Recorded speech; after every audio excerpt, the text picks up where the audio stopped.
Alrighty guys, g'day. We've got Prism here, the first version of Prism that's working on the high definition render pipeline. Just gone ahead and imported it into Unity 2019.3 using high definition render pipeline 7.3, which you should be as well to start off with. Now, we've just imported Prism, and the first thing you need to do once you've imported it, I've just opened up the PRISM HDRP demo scene as well, is you need to go into the project settings with HDRP, and you need to set the default volume profile asset to the one that is included in Prism's HDRP package.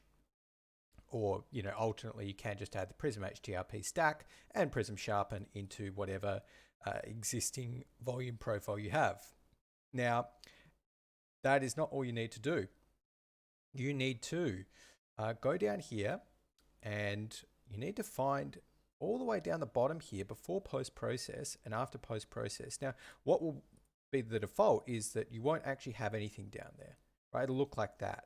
And if it looks like that, then Prism won't do anything, which is confusing, but that's just the way that Unity's done it. So you need to go ahead and press plus before post-process, add in the Prism HDRP stack. After post-process, you add in Prism HDRP Sharpen.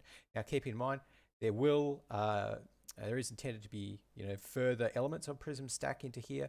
Initial release here for HDRP involves Prism's core stack and Prism Sharpen. So now we're going to go ahead and go into our post-process volume, and it's basically exactly as before. You just want to make sure that you've actually set the intensity up there to 1. Without the intensity at 1, Prism will not work. Now, this is how you should be disabling Prism, by setting the intensity to 0. You should not be disabling Prism by untoggling that. It's just due to a bit of a workaround for a few Unity quirks with HDRP, of which there are many. Now, outside of that, I mean, everything works as intended. So you've got your color temperature here. You know, if you want the scene maybe to be a nice kind of nice warm day, you know, maybe it's the afternoon there. Set the color temperature, you can set the exposure, maybe bump it up just a notch. You know what, let's actually make the blues pop out a little bit. Oh, there we go, look at that. That is making everything pop. I like it. But color vibrance probably a little bit better for the blues. There we go. We're actually getting pretty vibrant at the moment. A little bit crazy, of course, but this is just to demonstrate. And a bit of lens distortion, one of Prism's best features, in my opinion.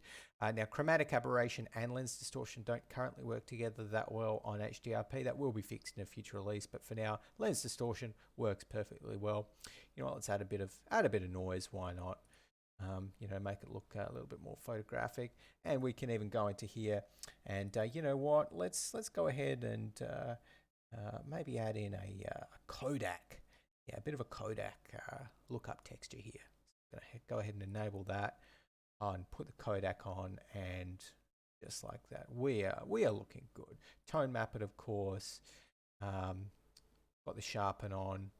You know, we could even color correct these shadows. You know what, let's go ahead and maybe move in there, make the shadows a little bit more blue. Of course, this will be RGB, will be improved in the future a little bit as well in terms of just the usability here.